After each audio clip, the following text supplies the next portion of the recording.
Hi hello నమస్తే. నేను కవిత. ఈరోజు మన జీవితానికి ఆధారమైన ఇన్వెస్ట్మెంట్ ప్లాన్స్ గురించి ఇంకొంచెం పాయింట్స్ విపులంగా తెలుసుకునే ప్రయత్నం చేద్దామండి. నెంబర్ 1, రానున్న భవిష్యత్తును ఆలోచించగలదు ఇన్వెస్ట్మెంట్. నెంబర్ 2, ఇన్వెస్ట్మెంట్ అనేది మనకు జీవన పర్యంతం వరకు ఒక దిక్సూచిలా పనిచేస్తుంది అండి. నెంబర్ 3, ఇన్వెస్ట్మెంట్ అంటేనే సంపూర్ణ ఐశ్వర్యాలకు పెట్టింది పేరు అని నేను అంటాను. నెంబర్ 4, ఇన్వెస్ట్మెంట్ అనేది ఒక పదం కాదండి, కొన్ని సమస్యలకు పరిపూర్ణం కూడా. నెంబర్ 5, మన కుటుంబానికి పెద్దన్న లాంటి పాత్ర పోషిస్తుందండి ఇన్వెస్ట్మెంట్. అలానే మన కుటుంబానికి రథసారథై నడిపిస్తుంది, నిలుస్తుంది కూడా.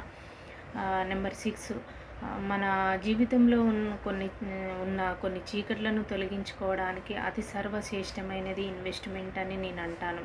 అలానే నెంబర్ 7, మన జీవితంలో వచ్చిన ప్రాబ్లమ్స్కి సాటిలేని సొల్యూషన్ ఏంటి అంటే ఇన్వెస్ట్మెంట్ అని నేను అంటానండి.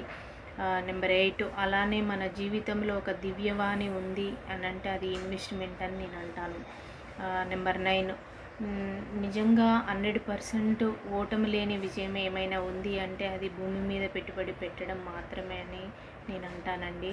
అలానే ఈ లోకంలో ఏ ఒక్కరూ ఇన్వెస్ట్మెంట్ చేయకపోయినా సంపూర్ణ విజన్ లేదనే నిజాన్ని మనం ఒప్పుకోక తప్పదండి. సో అలాంటి ఇన్వెస్ట్మెంట్ గురించి ఇంకొంచెం ఆలోచించి మీ తెలివైన నిర్ణయాన్ని తీసుకోండి. Thank you.